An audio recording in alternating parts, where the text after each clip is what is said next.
to try this now for the third time. This is how dedicated I am, and this is what you consider call consistency. So, because baby, I want to give up. Let me see. I don't even know. It's not even coming on.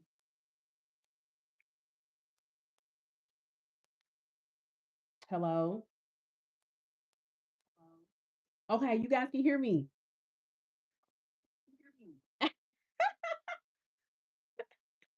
Okay, you can hear me. You can hear me. I don't know what is going on with um my Samsung Galaxy, but it needs to get it together and get it together fast. Yay.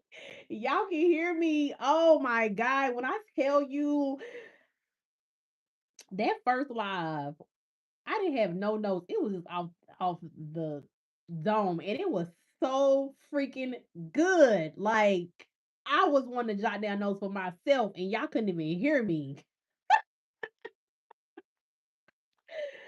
So I don't know. Like I had went through a whole little spiel of my backstory and all of that stuff for like 10 minutes, but I don't even think like that y'all want to hear that now. I had went through the like it was set up perfectly. It was set up like it flowed very very well. I was on Walmart, but we gonna get back on Walmart. Because I was looking at some groceries and stuff for you guys. Um, I was looking at some groceries and stuff for you guys. So I guess I'll do a little bit of backstory, just a little tidbit. So I go by Coach Christy here on YouTube and all platforms. I really talk a lot about insulin resistance, PCOS, pre-diabetes, type 2 diabetes. And the results of that is weight loss that is easy, weight loss that is seamless, weight loss that is way less frustrating when you start to learn how to balance your insulin spikes or control your insulin spikes and start to balance out your hormones. So I was 260 pounds. I lost over 60 pounds in 6 months. That was the easiest 60 pounds I had ever lost. I didn't even know that I had lost 60 pounds because I had developed such a hate with the scale. And so I didn't know that I had really lost that much weight until like people were saying that I was getting small and I had lost weight. And all of my clothes was getting so big, but I was still wearing them. And when I jumped on the scale at that time, I think I was 40 pounds down. And then just the process of being on social media and tracking my process, I had lost 20 more pounds on top of that. And so I did that by coming across sugar and understanding that sugar of what I thought was sugar, it is even more, it means so much more when you're a person that has insulin resistance. And so I didn't understand that honey was sugar. I didn't understand that the teriyaki chicken that I was making at home, and I was not eating out, and I was making, healthy teriyaki chicken with date syrup and things like that. I didn't understand that that still was sugar. I didn't understand that the oatmeal that I was having every morning, and I was doing the plain oatmeal, and I was doing, the oatmeal you gotta cook for a long time, not the 1 minute oatmeal. I'm like cooking on the stove, and I'm using my different plant based milk, and I'm cutting up, my banana in there, and I'm using like my 2 tablespoons of honey. For a sweetener because I'm like, okay, I gotta stay away from sugar. So I'm not gonna do any refined sugars, like, because I gotta stay away from sugar. I did not know that I was still consuming sugar, that my body still seen that as sugar, even though it wasn't the white cane sugar, the all purpose sugar, or not all purpose sugar, maybe that's all purpose flour, the sugar that's in everything. I thought because I was using honey, because I was using date syrup, because I was using dates to sweeten stuff, because I was eating oatmeal because it said to do that for your fiber, and I wasn't eating the microwavable sausage, croissant, egg and cheese sandwiches in the morning. And I wasn't going to like McDonald's and getting a breakfast, getting my McGriddle with make sure that y'all add extra syrup in there. Um, because I wasn't doing that, I was doing this. I thought that was better. It was better. It was healthier. I don't know, maybe 10 to 20 pounds. Like any change I've made to myself, any change I made to my diet, be that keto, low carb, um, any diet out there, I didn't try it. And I will always lose that 20 pounds. Like me and that 20 pounds, if somebody want to know how to lose 20 pounds, I can tell you how to lose 20 pounds in a whole bunch of whole different ways, but I can't guarantee that you're gonna keep that 20 pounds off. This is the only way that I can guarantee that that 20 pounds, you're gonna add 20, 30, 40, 50, however much more you want to lose to that, and you're gonna be able to keep it off as long as you stay controlling your insulin spikes. And so, yeah, I lost about 20 pounds, but I was still feeling horrible. I was still um, it's definitely trial and error. It's trial and because you don't really know. So you have to go through something to get to what you're trying to get to. Um and so I didn't know. I lost the 20 pounds, but I was still feeling horrible. Like I was still chronically fatigued. I run low in vitamin D, so I was making sure that I stayed on top of my vitamin D vitamins, but I was still just chronically fatigued. I had very, very like my vision will blur every time that I ate. I was always like bloated. I just felt horrible, right? I felt horrible. So I came across just more information talking about insulin resistance, autoimmune disorders, different things like that. And I start to learn that with insulin resistance, it's not just about the white cane sugar, the sugar that you just get. Because like I had stopped getting just that regular, sugar that we would get, and I would get the organic cane sugar until I end up cutting that out. And like I said, I was going to the honey and all of that. I started to learn that different foods higher in carbs, they have a just a natural, these are natural sugars, still spike our glucose the same way as if we was going to have a cupcake. If we're going to have a piece of cake, it's still going to spike our blood sugar the same way. And because we may be a person with insulin resistance, is we actually think we're doing something healthy, but our body is still reading it as bad. It's still reading it as sugar. Our body is still not even getting the vitamins from the food how a regular person who doesn't have insulin resistance get their vitamins. So, so I just started, being mindful of the ingredients of what I was consuming, and I would pick up some honey, and I would be like, "What? This honey got this many carbs in it?"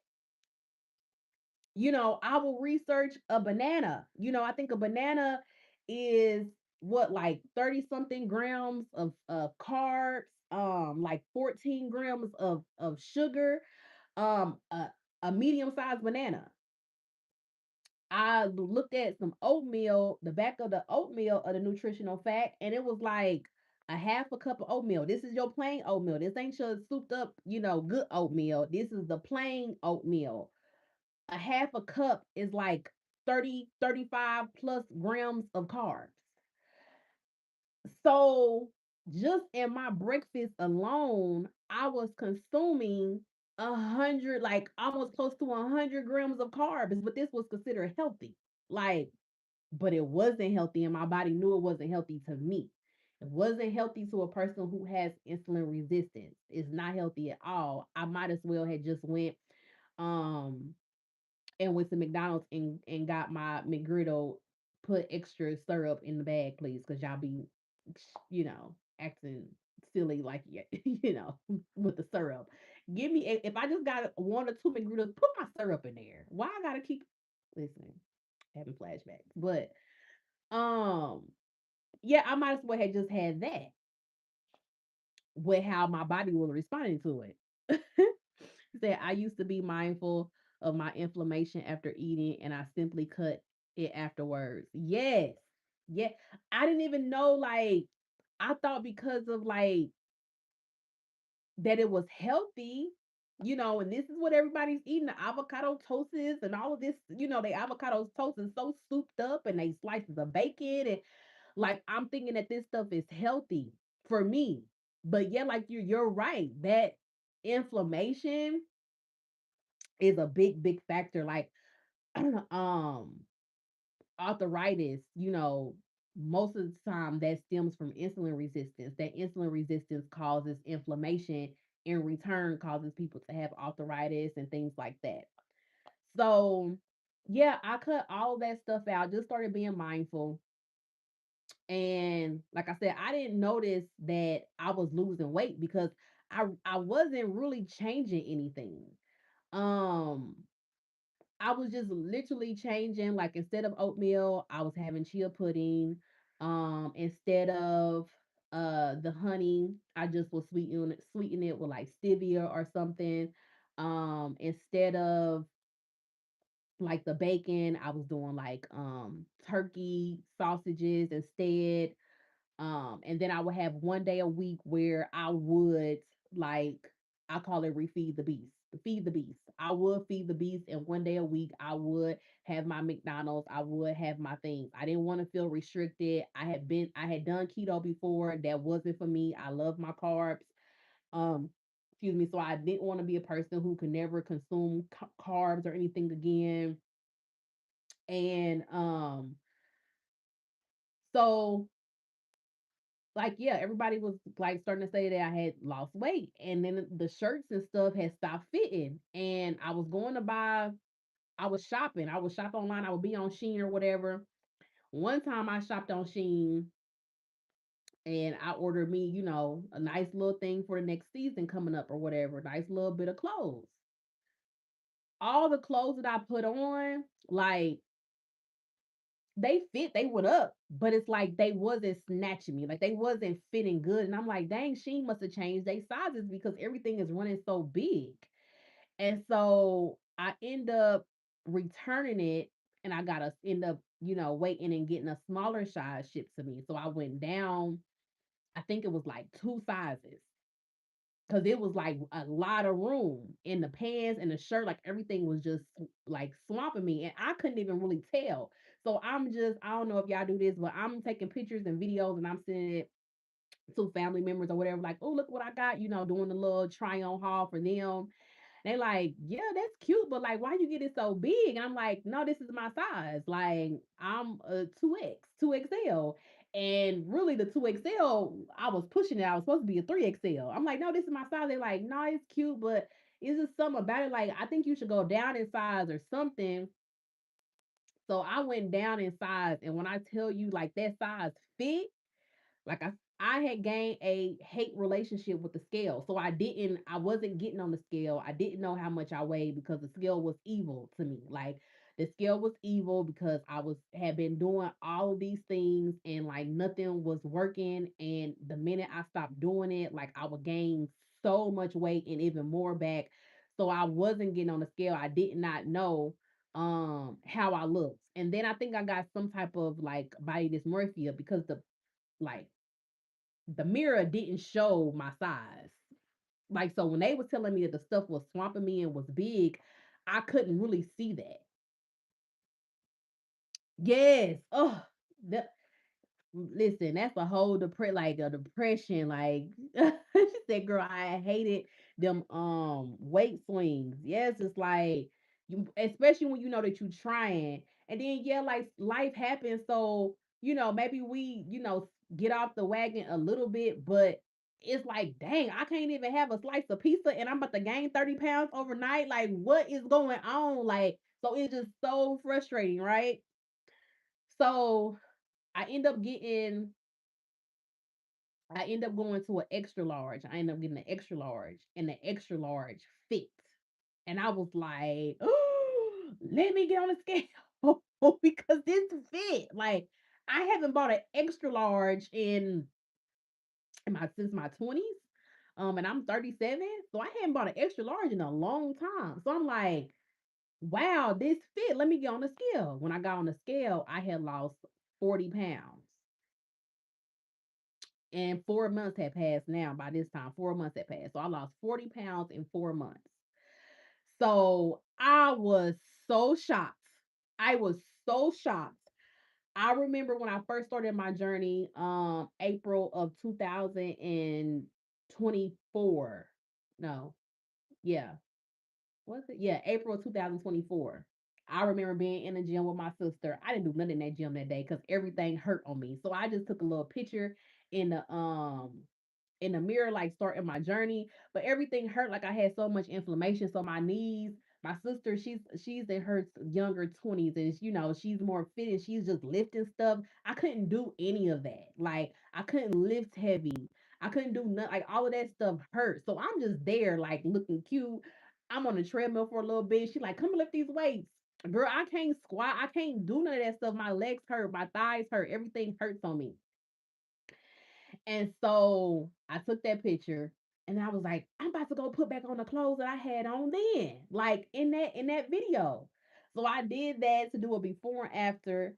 I posted that on TikTok, a before and after, and like that TikTok went crazy, right? So I got, you know, about six altogether, my videos probably then accumulated over 300 million or over not 300 million. Okay, maybe one day over 3 million views. Like, but that video skyrocketed. I think it got like 200 to 300K views, and it's just like comments, comments, comments. Like, what did you do? What did you do? How did you do this? Because the before, the after was May, June, July. It was like July, August. So I'm like, what did I do? I had to really sit down and figure out what did I do. I knew I read that book, but I knew I didn't dive right into it. I knew that it was a steady process, and I knew I did something different every single month. So the first month I didn't stop eating my bananas. I still ate fruit.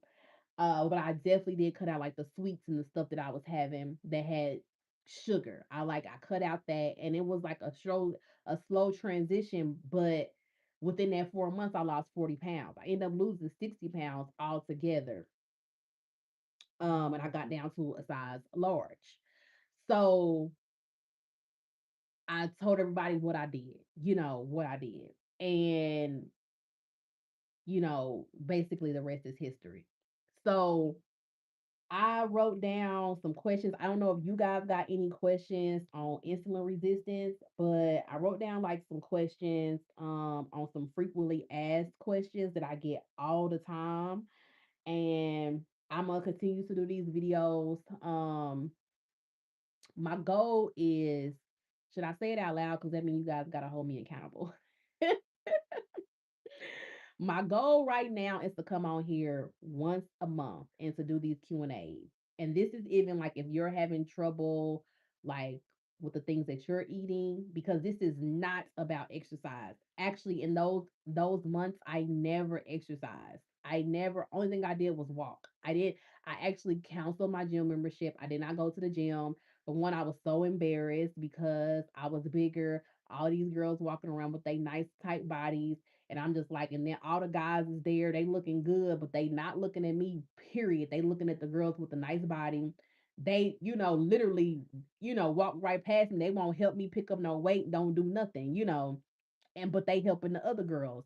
So it just was like I just felt embarrassed and felt like this is high school all over again. And so I stopped going to the gym and I'm like, I'm just gonna walk. Um, I'm just gonna walk. So I got a few questions dealing with this live, and then took me all the way off of my Zoom. What kind of fiber? So If I need to do a supplement, I use Bellway Fiber. I love Bellway Fiber, not sponsored. I've just been using them for years now, and I love Bellway Fiber. I use the kind that I put in my drink if I need to use it. But usually every morning I have a chia pudding, or I put chia seed, like soaked chia seed, in my protein smoothie I make, and then I eat, vegetables, and so I get enough fiber in. Are you keeping a journal of your journey and what you eat and how you exercise? Absolutely. Let me grab this right here. Is this it? So these are like the hunger cues and all of that stuff that I write down in this book of how I feel, what changed. I write down all of my metrics for my visceral fat, all of that stuff. I do a video on that every single week. So you guys are following along on the journey. And then I have this notebook that I literally write down every single thing that I eat, every single thing that I eat every single day. And I weigh myself every single day. I also beat the scale of I looking at it evil. It's not evil. It's allowing me to know what is beneficial to my body and what is not beneficial to my body. So breakfast, lunch, dinner, snacks. Um, like I said, I don't exercise, but I do steps. So I usually have my Fitbit on. I gotta charge it up, but I write down how many steps that I have for that day, and I get up and I weigh myself the next morning. And like if my weight is kind of staying the same, or actually if my weight increases, I look and see out what I ate, and then I'll eat that same thing that same the next day, and I'll see how I feel. And if I feel fatigued, if I start breaking out, if I whatever, then I know that that food is I didn't gain weight from eating that food. I got inflammation from eating that food. So the scale is measuring inflammation, um your fat, your water, and your bone. All of that, your muscle mass, all of that is the scale. So I know, hey, if I've been lifting, which I'm not, then I gain muscle. Or versus like it's just inflammation or water. Um, can you send me a link of your Facebook to get in your Facebook group? Yes, I'll put it at the first comment because I don't have it. Wait, let me see. I might can go to it now. Let me go. I'm gonna put it at the first comment of this video if I can't do it now because I don't want to have to. I wish I had it in my notes to just be able to put it in the comment section, but I don't want to look down on my phone and y'all texting. That's kind of rude. Um, but like I said, I'll be coming over here on here starting out, you guys. Hopefully it'll increase, but right now it's once a month where I'll be coming on here doing the live Q&A for you guys. And then every single week on my channel, I'm literally doing my journey because life happened, you guys. Life happened and I gained back 30 pounds. And that 30 pounds I gained back over 6 to 7 months. It took me to gain back 30 pounds, but because that was a consistent of me losing focus on um what I know works, what I know with balancing, my glucose and paying attention to my insulin spikes. I stopped doing that. And when you are a person who suffers from insulin resistance or anything like that, this is literally a lifestyle change. Just like a person who is diabetic type 2, like have to like constantly monitor their blood sugar. If you have insulin resistant, this is a lifestyle change. If you stop focusing on, hey, I had a slice of cake at this birthday party today, that's fine. Have your slice of cake. Like you could still be able to live your life. Have your slice of cake. But then make sure that you had enough water. Also make sure you took your fiber. And then tomorrow, and then do some steps, like get some movement in after you ate that slice of cake. And then tomorrow, don't eat another slice of cake. Are you recommending prolonged fasting? If you've never prolonged fasted, no. I actually in the beginning I recommend intermittent fasting. Um so If have you are you on a intermittent fast, fasting for 18 hours, eating for 6 hours? And have you been doing that for at least a month? If you haven't, if I would say if a person hasn't been intermittent fasting for at least 18, fasting for 18, eating for 6 for at least a month, and have went on a 30-day sugar, no sugar at all detox, then don't prolong fast. Don't prolong fast. But if you have done those things, a 3-day fast, uh yep, I do 18 2 meals only. So yeah, so if you do that, you know, I'm not a physician, let me put that out there. But if you do that and you feel like, you know, you up to it, yeah, I would say don't do more than 3 days though. Like 3 days is gonna get you all you need to get. It's going to empty your glycogen stores, so that's that built up sugar in your liver.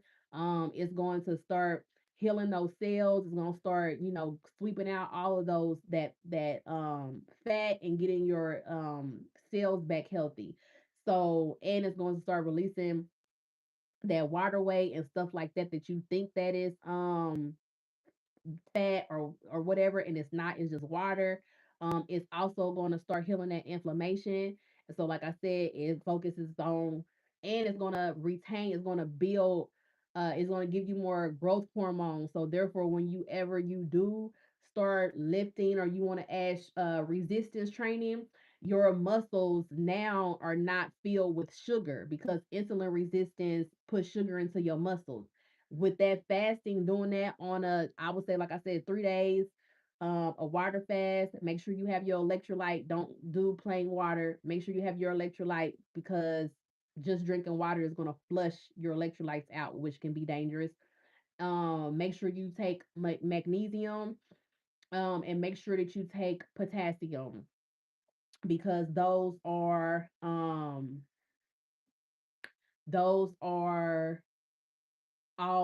the added things to your electrolytes.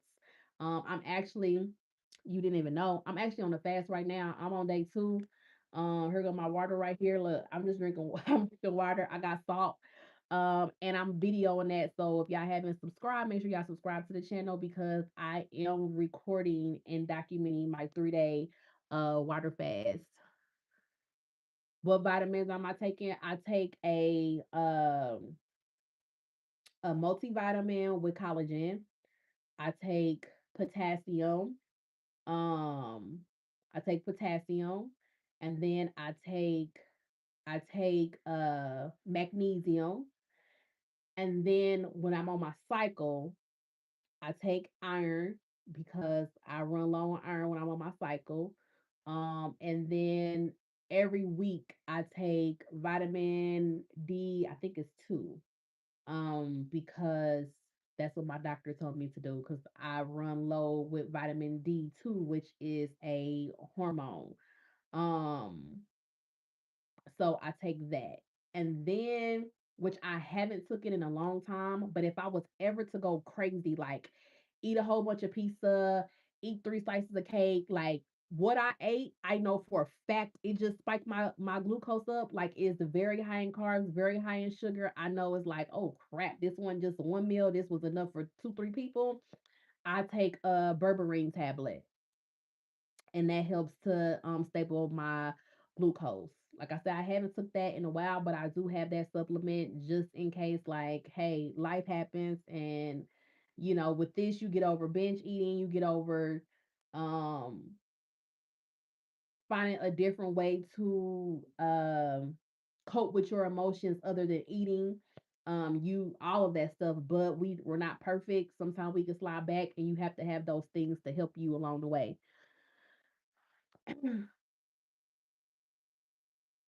So, yes, I hope that answers y'all questions. Y'all got any more questions?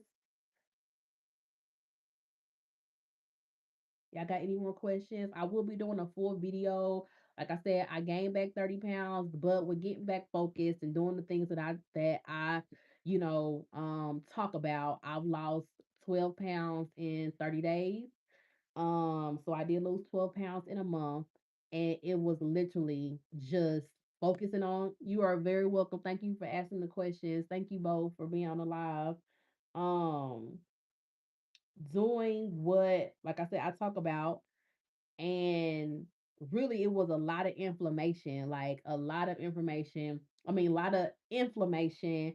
You guys, like I had so much hyperpigmentation. My face, in these 30 days is starting to like clear up and things like that. But it was so dark, so much hyperpigmentation. So definitely, uh,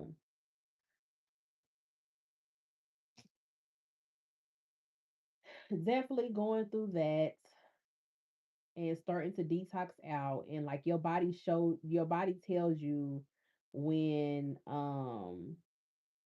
when you're doing the right thing. Your body definitely tells you. So I don't know why this is not.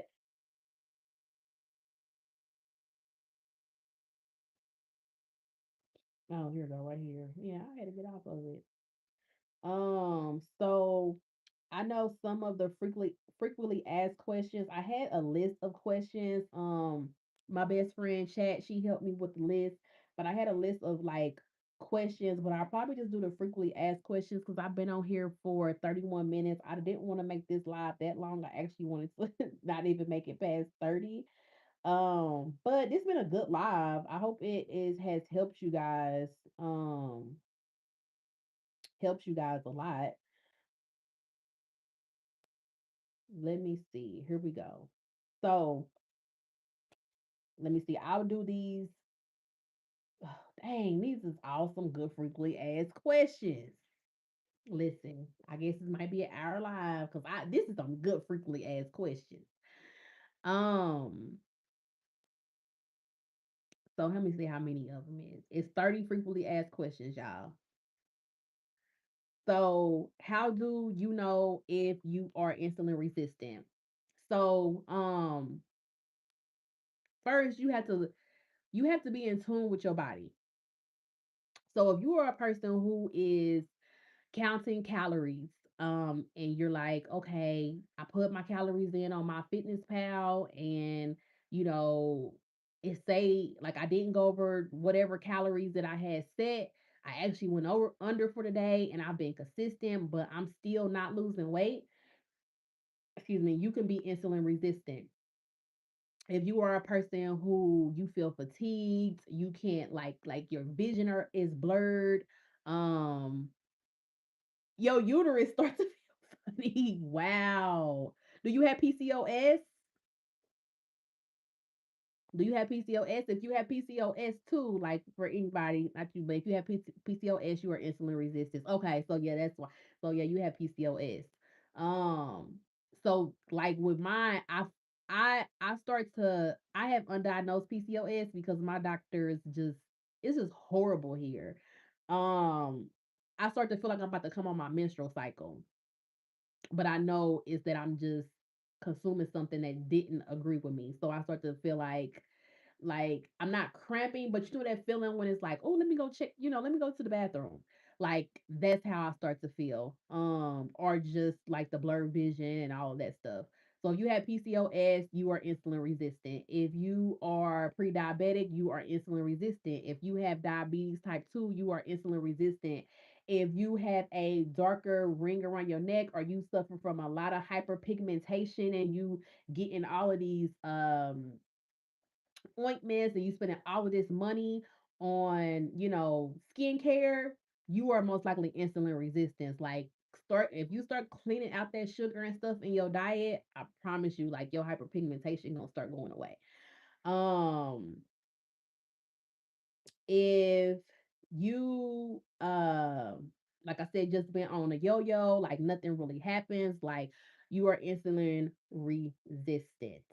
And so those are just a few signs to show that you are insulin resistant. Definitely check to see if you always are bloated, a lot like IBS and things like that steers from insulin resistance. And you guys can actually search up like Dr. Berg. and he'll talk about different autoimmune diseases and how they actually stem from insulin resistance. Insulin resistance is literally the tree that so many different diagnoses stem from, but insulin resistance is not a diagnosis. So you won't get diagnosed with insulin resistance. So the next frequently asked question is, can you be insulin resistant and still have normal blood sugar? Absolutely. Like my A1C levels, other than when I was pre-diabetic, has always been normal. Fasting glucose always been normal. Like you go to the doctor, you say all of these things, and they say, "Oh, it's just normal. Like try to get some exercise, things like that." Also, if you have started to do hit training, that's high intensity training, or you have amped up your exercising a lot versus what you used to do, and you see that you're either not losing weight or you're gaining weight, don't believe that that's just muscle and that's why the weight says that. That can actually be inflammation. And most likely you are insulin resistant because we have to monitor how much stress we put our body under, even if it's good stress. And so, like, when she prays that asked me about the prolonged fasting, when did she say? No, that was Hanam had asked me about the prolonged fasting. Like, I wouldn't recommend prolonged fasting if you haven't at least fasted for 18-6 on a consistent basis and that's your lifestyle, because a 3-day water fast is going to put your body underneath a lot of stress, because you're not going to be getting any food, and stress causes our body, when you are insulin resistant, to feel horrible and to stop like losing weight. The fast won't work how another person's fast will, because our body freaks out, like is very very sensitive to um quick change. The change has to be in increments, because if you do something like you went from sitting at, sitting down most of the time, to now you trying to run, you got a gym membership, you trying to do all of this stuff, and yeah, your body, because it raises your cortisol levels. And so that's like cortisol and insulin go hand in hand when you're insulin resistant. Um, so why do you gain weight, or why would a person gain weight even when they're not eating as much? So like my long story, if you are eating, let's say you was eating what I'm eating, oatmeal, or we already know oatmeal got carbs. So let's say that you do what the girlies do and you eat avocado toast. You do two avocado toast and you put honey roasted nuts on it or something with a drizzle of honey. Okay, the avocado is healthy fat, so it's going to keep you satiated. It's going to keep you not feeling like super hungry. Um but the toast, no matter if it's grain, seeded, gluten free, whatever type of toast, it has carbs. And usually, I mean, on a good end is 17 grams of carbs if for one slice. If you just had two slices, that's 34 grams of carbs. That is not including the honey roasted peanuts you had or the drizzle of honey that you put on both, which was probably a whole tablespoon of honey, which is probably close to another 15 grams of carbs. So, and you just had some bacon on the side, which processed foods like bacon, um, too much exercise, my thyroid acts up. Exactly. So people don't know that. Like that's seeing so that oh sorry, my dog. So if you said that to like a personal trainer, they would be like, "Oh, she just making excuses. She don't want to work out." No, your thyroid is acting up because it's messing with your insulin and it's messing with your cortisol. And those things got thyroid issues come from insulin resistance. And so that's why your thyroid is messing up, because your body's like, "What are we doing? What are we doing?" And it's freaking out. Um, and so like So if you had your bacon on the side of your avocado toast, a lot of people process foods like a heavy processed food like a bacon causes inflammation, which in return causes your insulin to spike. Like it causes your insulin to spike. So, like for instance, with me, I learned that I can't have chicken. It's an inflammatory food for me, and it causes my insulin to spike. Chicken, a piece of baked chicken is considered high protein, no carb. If you ask anybody on social media that's in the like health community, but when it comes to inflammation, when you suffer from insulin resistance, it comes as an insulin spike. It comes as your body spiking your insulin up because your cortisol is raised because your body is under stress. It just got inflamed. So if you had your two pieces of avocado toast with your honey roasted nuts and your drizzle of yes, and your drizzle of honey on it. So, but I found out I could do turkey. I could do turkey just fine. So now instead of doing chicken, I do turkey. So I did find a good replacement. If you had that breakfast that I was just saying, you just had almost 100 grams of carbs. So now your liver is filled. Your liver is where the glucose store up. Your liver can only hold 18 to 100 grams of carbs um a day, or it takes about 2 hours of intense training to burn off that. But if your body responds negatively to intense training, you don't burn off that glucose. Like it stays in your body and your insulin stays spiked. So you had your avocado toast and your bacon, you feel like I said satiated because the avocado is healthy fats. So you sit down at your desk, at work, and you say, okay, I just gonna take the honey roasted peanuts and I'm gonna have a banana.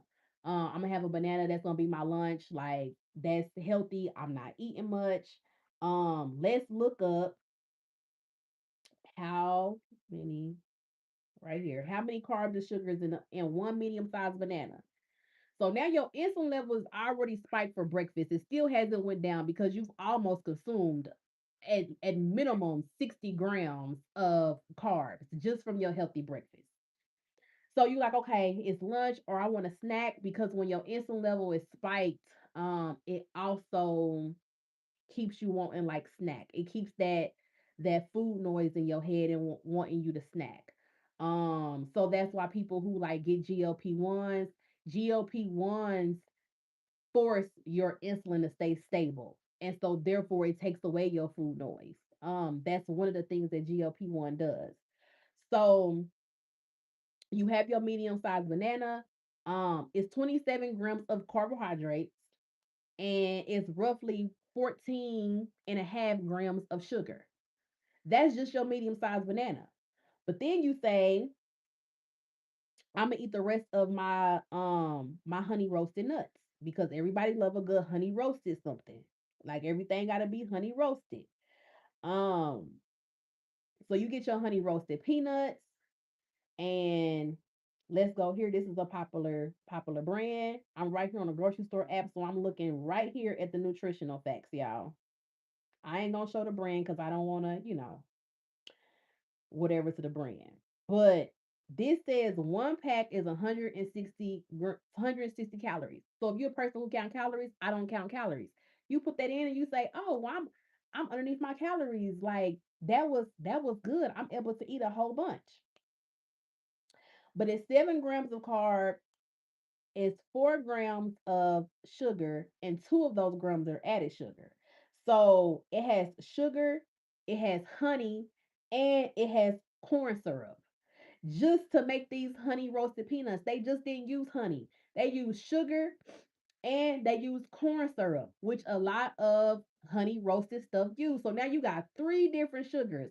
And then corn is already a vegetable that turns right to sugar too.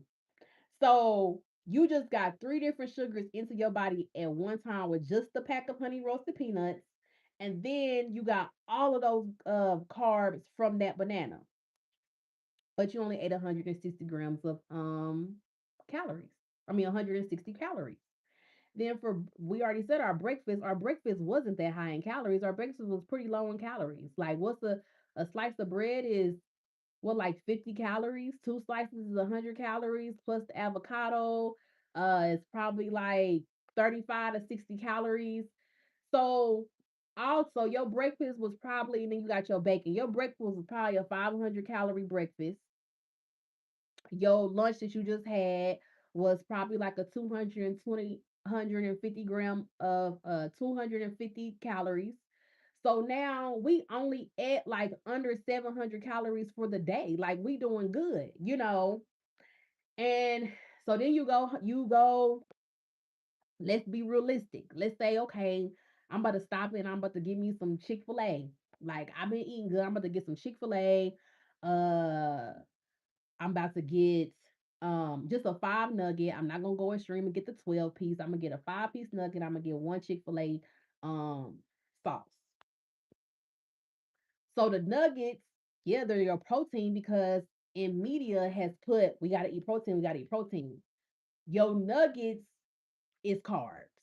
Then I think one Chick-fil-A sauce is like 35 grams of carbs. That's sugar. Anytime you see carbs, think of sugar. And so now you just had the carbs from the fried chicken, or you might say, I'm gonna get grilled. So we ain't even gonna count the carbs for the chicken because you might say I'm gonna get grilled and I'm gonna just use one sauce. So I had a 5 piece nugget and a little sauce. That looked very petite. That looked very demure. But look how much sugar is in the sauce. And when you eat out, you don't know if they did put sugar in that on the meat. I read a book called Sugar, Fat, Salt, or Salt, Fat, Sugar. Amazing, amazing book. And it just talks about how the fast food industry, like they can put sugar in things, but as long as they leave it at a certain amount, they don't have to put it on the nutritional label. They can put 0 grams on the nutritional label. So it talks about that of like how they balance that to make sure that we become addicted to fast food. So then you get home and you like, I'm about to have some broccoli. I'm gonna have some broccoli. I'm gonna have some rice and I'm gonna have some baked chicken. That's gonna be my dinner. And I just clocked in maybe 2,000 calories or under for the whole day. Like that's good. I probably had 1,500 calories for the whole day. Like I'm doing good. I'm working out, all of this stuff, but I'm still not losing no weight. Well, your half a cup of rice was crazy in carbs, crazy in carbs. And I'm giving you based off my experience because this is what I used to do. This is a 100% meal I used to have and thought that I was eating healthy because I was only eating a quarter of a cup of rice. Like I'm not eating the rice I used to have. I'm just eating a quarter of a cup or a half a cup. The rice still got carbs. It's your glucose and your insulin has been spiked all day long. And so now you just keeping it spiked. You keeping it spiked based off what you eating. And then I learned, like I said, that chicken is an inflammatory food for me. And so now that's also spiking my insulin when I'm thinking that it shouldn't. Also, you know what? Broccoli is a inflammatory food to me. So when I was before doing the cabbage soup cleanse and diet, I didn't lose weight on that. Like I was extremely fatigued and all kind of stuff on that because that was causing inflammation in my body. I didn't know that. I know that now. And so now all of your meals of that day has kept your insulin spiked up so high. And when your insulin is spiked, your body cannot lose fat. It cannot lose fat. You may drop some more water weight. Some people start losing muscle because you're not consuming all fast food and you're not consuming what you used to consume. It's still lower in calories. But when it comes to the fat, when it comes to the you reversing your different diagnosis and when it comes to all of that, like none of that stuff is happening. Why? Because your insulin is staying spiked. You never give yourself enough time to get your insulin level stable. That whole day your insulin level has spiked. So you probably ate a chocolate bar, you probably snuck and ate something else, because your insulin level is spiked, so you constantly have food hunger. I mean head hunger. You constantly have head hunger. Um, so like a question, so is it carbs or is it calories that matter more in insulin resistance? It's 100% carbs. Carbs matter more than calories. I wouldn't say go keto because you remember you don't want to put your body underneath stress. Keto is a stress thing. It helps for some people, but it don't help for a lot of people.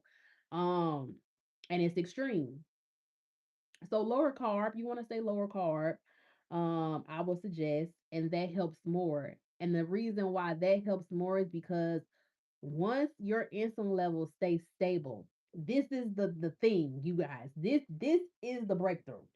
Once your insulin level is stable, so if you have never got a GLP-1, I've never got a GLP-1, but just researching because I've had clients that has been on GLP-1, they had to get off just due to financial or that it just wasn't working well with their body. Um, when you also stable your insulin resistance, the same thing that the GLP-1 like promotes and advocates for is what you get naturally. So you get the head hunger that you don't hear no more. You stop hearing that head hunger. You stop thinking about food constantly. Your fullness cues come back. And so you eat some food and you be like, oh, I'm full. I don't like I made this plate. I don't even need this whole plate. So I got pictures in my phone right now with like what I made versus what I actually ate. I couldn't even eat all of that because my I felt myself get full. So your hunger cues you are able to trust again. Your fullness cues you start being able to trust again. Your food hunger goes away. Your taste buds change and what you crave change. So now you're not craving because you had that breakfast and you had that lunch, you crave that Chick-fil-A or that McDonald's or that Chipotle or that Qdoba or that you crave that because they put extra things in their food, to make it taste food, to make it taste good and for people to crave it. And so now you don't crave that fast food place. You say, "Oh, I got this food, my meal preps I made at home. I want that. This stuff I don't crave anymore." Your body stop craving that. You tame like that sugar monster. You crave that beast, and so a lot of people say, "I'm not a sweet person. Like I don't eat cakes and cookies and all of that." And look, I didn't name nothing that was a cake or a cookie, and that's why, um, yeah, like you wouldn't gain weight, but that's why I mean you wouldn't lose weight. Like how how you really want to lose without it being white knuckling through it. And that's why carbs matter more than calories because really, once you control the carbs, once you control your sugar intake, once you actually look at everything you consuming, your body going to automatically, when it's full, it's gonna stop eating. So you could be on a fasting for 18 hours, eating for 6 hours, but you ate two meals and you literally full. You ate one meal and you full, like you don't feel the need to eat another meal. So your body actually starts counting the calories for you. It's like we full, we don't want another meal. We don't want 3 meals a day. We want two. But you and some days you might want three. But you're able to listen to your body more. So a next question, I ain't gonna go through all of these. I'll probably do a part two on the other ones because the other ones are good too. So I'm just gonna do these few and then I'll do a part two on the other ones.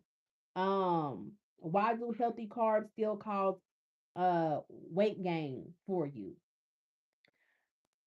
What we've been talking about the whole video is because a carb is a carb when it's insulin resistant.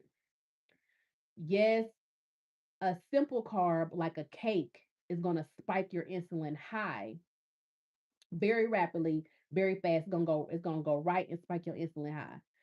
And a complex carb like a sweet potato will go through your will cause like more of a consistent insulin spike. It's not going to shoot up rapidly. A complex carb is going to digest slower, digest in your system slower, and it's going to cause, consistent spikes. but they still cause the spikes, whether your glucose spikes all at once or your glucose is staying spiked for longer because you just had a complex carb that of course is going to keep you fuller for longer. All of the good benefits of a complex carb, which is still great and is still something that we should add into our rotation, um, and know how to eat them, is still causing your insulin not to stay stable. And so that's why you have to treat them the same way as you would treat a simple carb. It's still in moderation, but at least with the complex carb, you're giving your body, the things that it needs. Um, like so, I guess this question. Okay, I'll answer three more questions. Um, can oatmeal oatmeal really spike insulin? Absolutely. Let's see why we on here since we on our last three questions. Um, I can actually just go. Let me go to the grocery store app. Let me put in some oatmeal. Let's see. Oatmeal, and we want the kind we gotta cook for ourselves. We don't want the one in the box. Okay, that's the 1 minute. Let's go to the healthiest one. Here, go right here. Hold on. Let me make sure. Yeah, the old fashioned. Let's go to the old fashioned oats. Let's go to the old fashioned oats. 100% whole grain, lower cholesterol, all the stuff they say on that box. Let's see. A half a cup is 27 grams of carbs. A half a cup is 27 grams of carbs. That's not even including all what you're gonna put on it. So you already just started your body, your morning off with 27 grams of carbs, not including the fruits or the sugars or whatever you about to put on that for a half a cup. And let's be honest, like I wish I was downstairs in my kitchen so I could show you guys what a half a cup is. An adult usually eats at least a full cup. I mean every single thing, like even a cereal, like everything measures a full cup. So you really not consuming a half a cup. You're really consuming a full cup, which is what, 54 grams of carbs? Plain. That's plain in water. That's not with nothing else. Woo! Yeah. So that question, can oatmeal really spike insulin? That's a yes. After all this trial runs, I feel like I should receive a degree. I straight earned it with a book deal. Yes. Yes, you got a book. If you got a book, post your book so I can check it out. Or if is it on Amazon so I can buy it? Oh, okay, okay. Yes, like get a book deal, get a something. Listen, when you are really on your health journey, like I know all of us are. Oh, okay. Listen, but for real, like because it's a niche thing. You see what I'm saying? So really, you did earn a degree. We got to think when we go to our doctors or for our annual checkups, they're general, so they have to study all these different things. But when you've been on a weight loss and a health journey, you've really been studying the body, like ins and outs and symptoms, and like you really have been studying that. And then you have a test dummy, like we are our own test dummies. We have our own test dummies to be like, hold on, they said do this, but this ain't working. Like we're able to real live test what we say. And so I feel like the information is just way more valuable when you go on this journey yourself because you really know um even what the doctors say, which I don't discredit the doctors because they go to school, but their body is not our body. And so even them knowing, even like the food pyramid and stuff like that, like on what them saying is healthy. Oh yeah, it's fine. Have your brown rice, instead of eating white rice, have brown rice, and you can have some have some good red meat. You can have a steak or whatever for your iron because that's good. And have a sweet potato on the side. But red meat don't digest right in everybody's system. Red meat sometimes cause a lot of inflammation. Brown rice is still rice and it's still carbs. Sweet potatoes is still carbs. So you literally just told me a healthy meal that is going to have me hurting and bloated. Like, so that meal that I just said that a doctor did give me to eat, or did suggest for me to eat. I had that and I'm like, let me try, what they said. I usually eat white rice. Let me get the brown rice. Let me get a sweet potato. Like, I'm not gonna make it the soul food sweet potato. I'm gonna just do regular sweet potato. I literally looked like I was like 6 to 7 months freaking pregnant after eating that. Like, my stomach swelled up so big. Yeah. So, question number two out of three, out of our last three questions, is fruit bad for insulin resistance? See, and this okay. So this is what I want to say. No food is bad. Let me say that because I don't want to get it. I don't want people to develop any kind of ED. I don't want, because during this journey of, these years of me finally getting it. It took years to me finally getting it. And that took me trying every single thing. Like me being on keto, it literally made me look at a piece of bread and like run the other way, like it was getting ready to attack me. Um,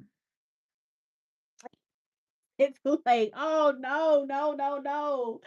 So don't, no, don't. So but it's real, like it's real because when you go through this journey of like trying to find what works for you, when you start learning this information, you start to look at foods like, I've ragged on oatmeal the whole time on here. You see what I'm saying? I've ragged on my banana the whole time on here, like talking bad about it, right? But it's like, do oatmeal possibly have something in there we need? Yeah. I mean, but you could get fiber from other stuff. Like you got to see like what does oatmeal have that we are really getting from it, and then how can you get it from something else that doesn't have that many carbs. But if you love oatmeal, you have that in moderation. If you love bread, you have it in moderation, and you have to feel like I said, I used to hate the scale, but now the scale is data to me. So now if you're a person who loves oatmeal, you don't like nothing else satisfies you in the morning in a bowl of oatmeal. That's what you've always consumed. Okay, now you probably need to do like chia pudding and then just put like a tablespoon or 2 tablespoons of oatmeal in there. Like you really got to find out like what kind of works for you and then eat the things and then weigh yourself the next morning. See how your body reacted to that. Look at yourself in the mirror. Look at your stomach. Did your stomach bloat? Did your stomach, because now this all goes down to self-love, actually. If something is bloating you, if something is seriously is not you making us feel less crazy. Okay, okay. Cause I'm just like, do it just be me? If something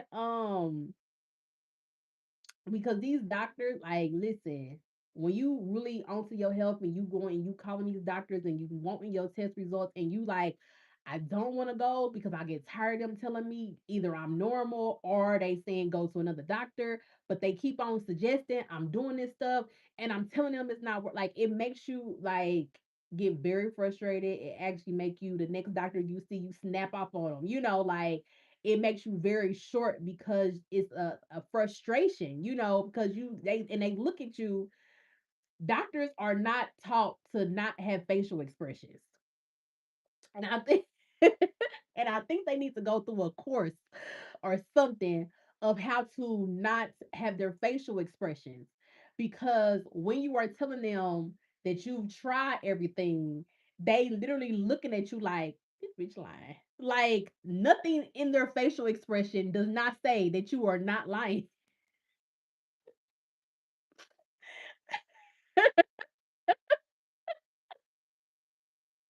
You say straight up being there crying. Listen, and they how has your mental health been lately? I'm gonna bring the mental health quiz in here for you to take because you may just need like a counselor and to talk to someone because you probably got stress in your life. Like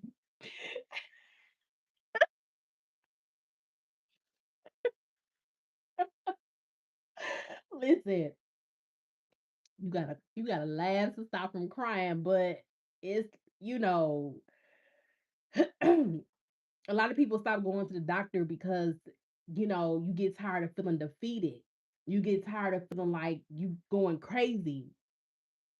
You get tired of feeling like that you didn't try hard enough, that maybe you didn't eat what they said to eat, you didn't follow the directions, like, and then you get tired of your body, like you start um you really start getting angry at yourself and your body because you don't know like what's going on. And so, like I said, during this, you can develop an ED because everything that you've looked at that the doctors are saying no, or that the social media is saying no, or whatever is saying no, like you start like avoiding it with the plague. Um, but I mean, there's so now, like I said, it boils down to like a self love type of thing. And so, like I said, I have inflammation now to chicken. I've been knowing that, but I didn't really know it. But now I know it. So I can say I'm gonna have chicken in moderation because not everywhere has turkey. So I gotta have chicken in moderation. But then I have to ask myself, if you become inflamed, my chest like broke out so bad. My face broke out so bad. If this is the side effect for you eating that thing, you see the physical of what it's doing to your body. You may bloat up or whatever. You see the physical of what it's doing to your body, but do you really know the stress you just put your body through from it having to clean out something that just doesn't agree with you? So yes, like baked chicken is healthier. Yes, it's protein. Yes, is that. But like I'm speaking to myself. But if this does not work for you, for your body, are you really giving yourself the self love that you can give yourself? Because you are doing something that you know that your body responds to negatively.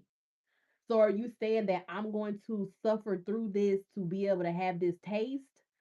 So it becomes like a mental thing and like really going to that self love, like all the way to say, okay, self love now is denying myself of things that are seen as normal or like what girl you ain't you your body can handle broccoli. Some broccoli in there. I can't eat broccoli. It makes my body inflame. And really got to stand on business, and not have it. Like have something else or drink you some water.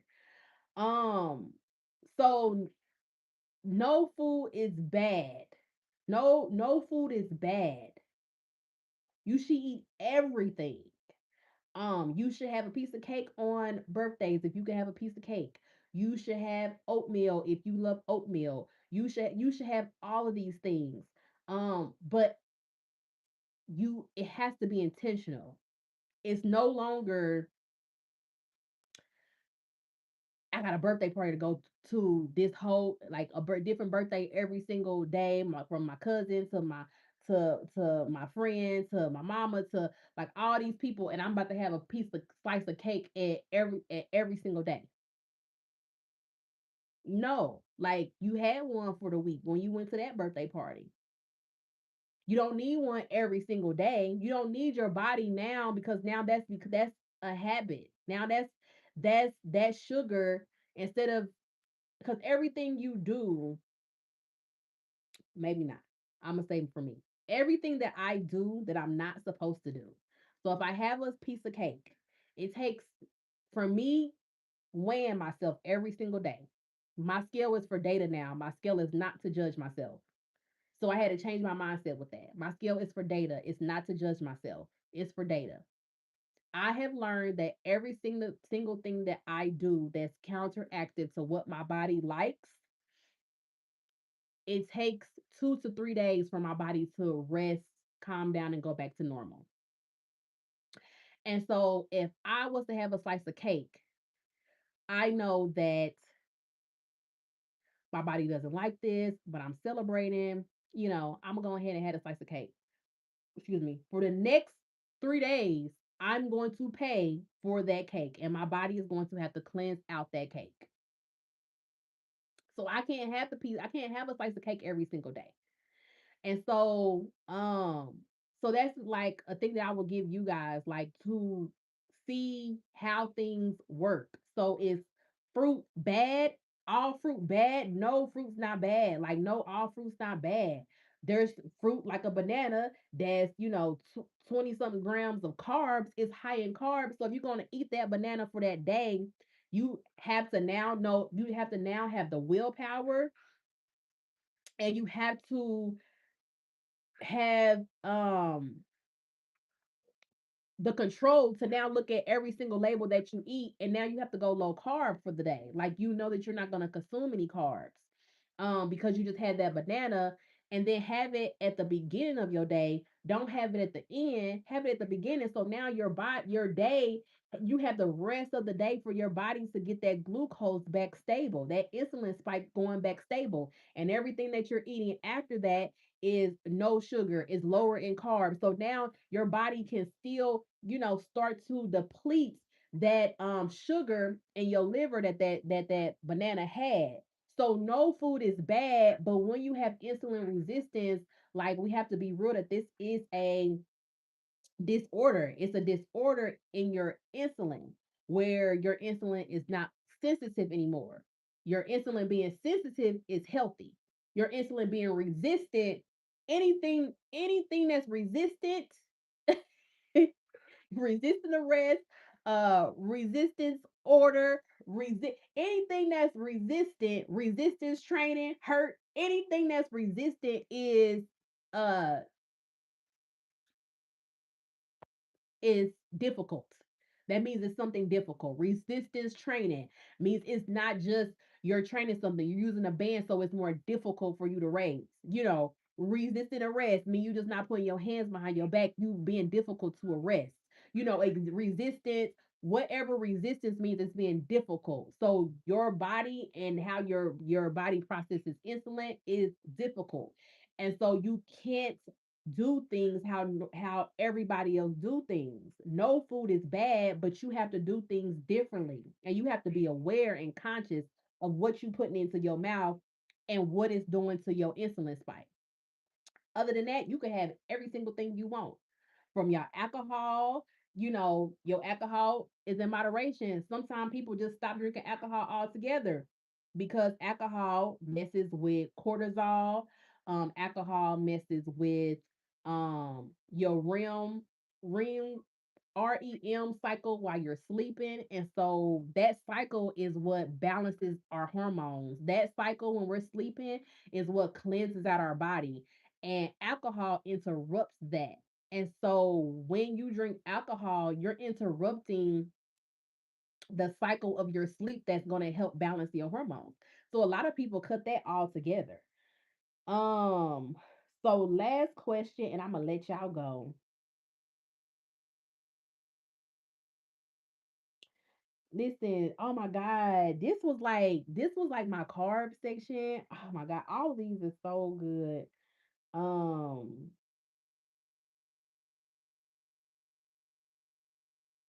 so this, I don't know what to choose. Do y'all got a question for me? Because these are all good. Okay, let's end off with this. Fasting. Let's end off with this. It's the last question. Um, why does fasting help insulin resistance? So I 100% think that everybody with insulin resistance should intermittent fast. You should not be eating from the time you wake up to the time you go to sleep. You should not always be chewing something. You should have 2 to 3 hours of spacing where you don't eat anything. And so if you are a person who like I get up and I gotta have breakfast when I get up, like that's just me. Like I'm hungry as soon as I open my eyes, or eat your breakfast.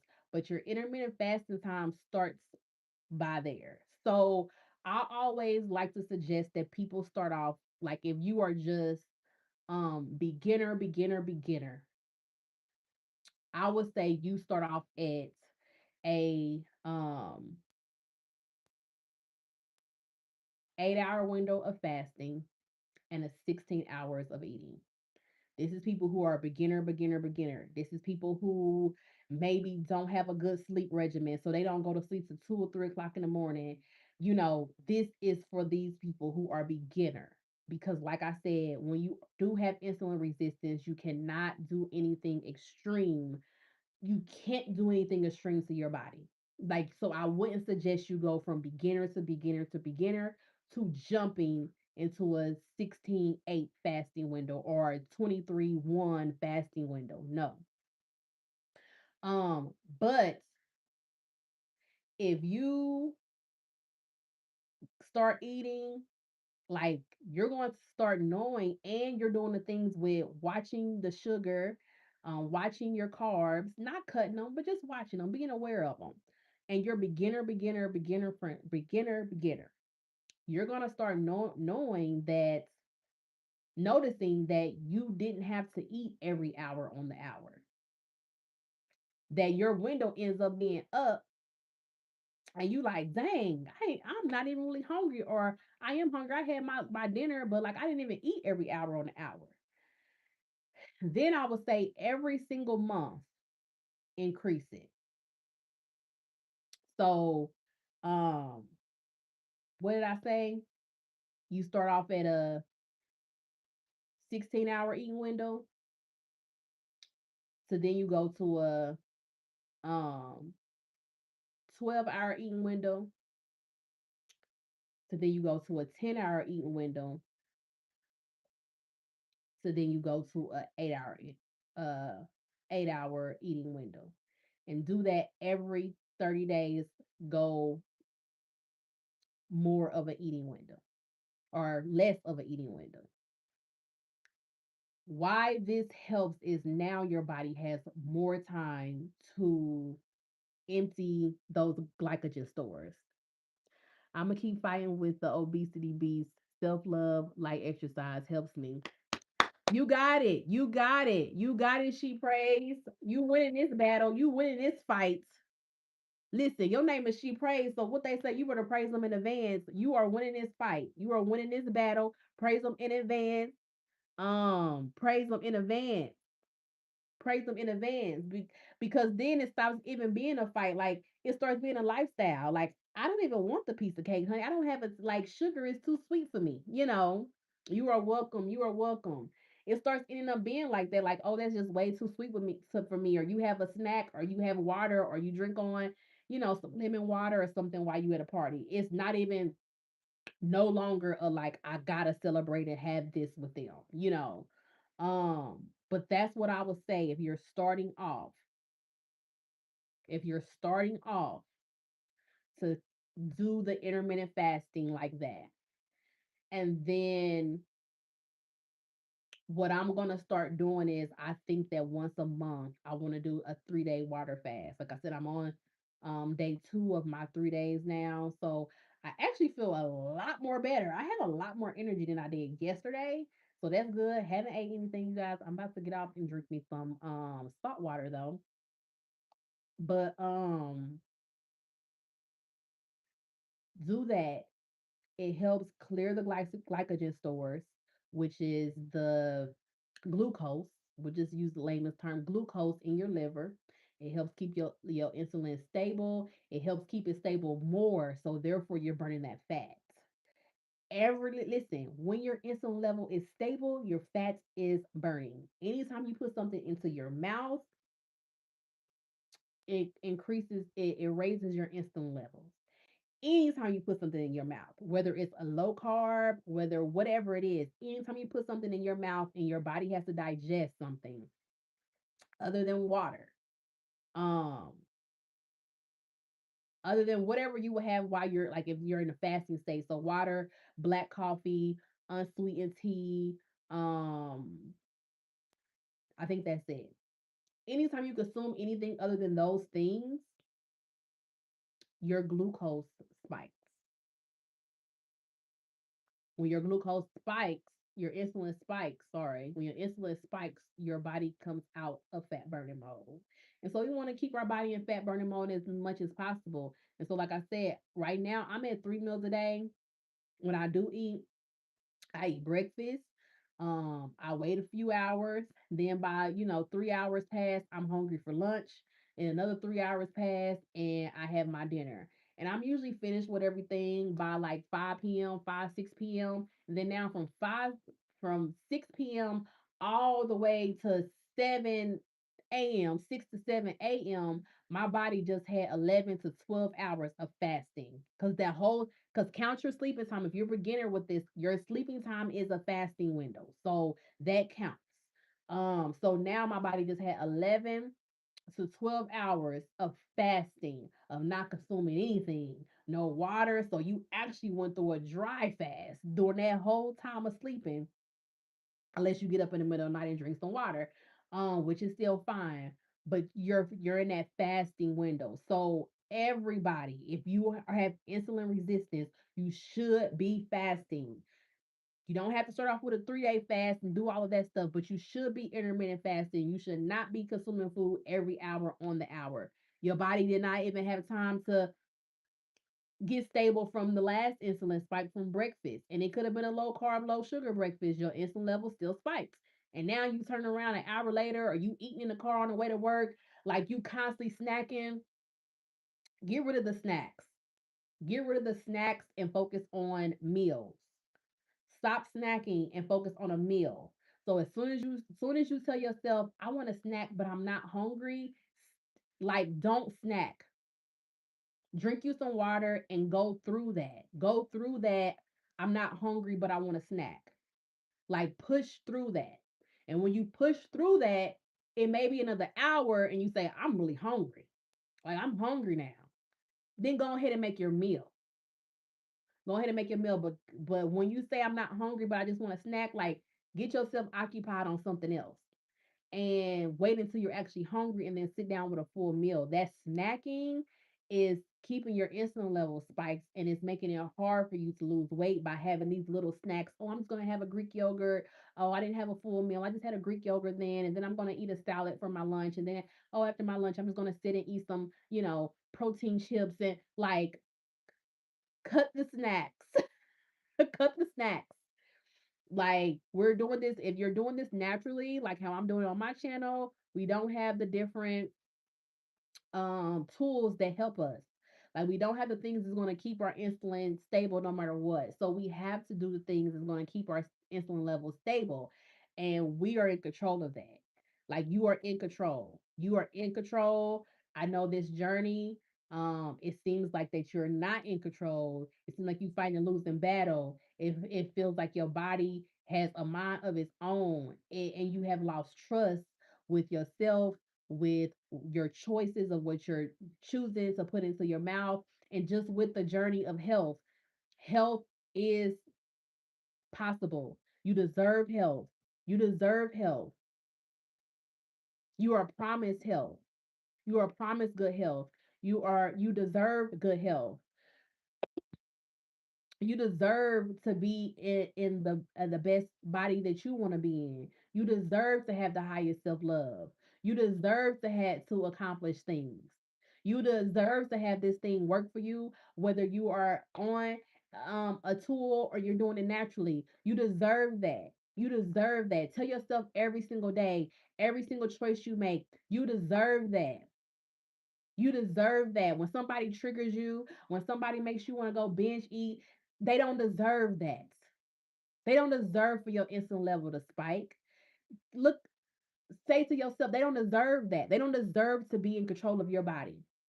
If somebody is pushing your boundaries, is frustrating you, is triggering you, they don't deserve to have you go binge eat.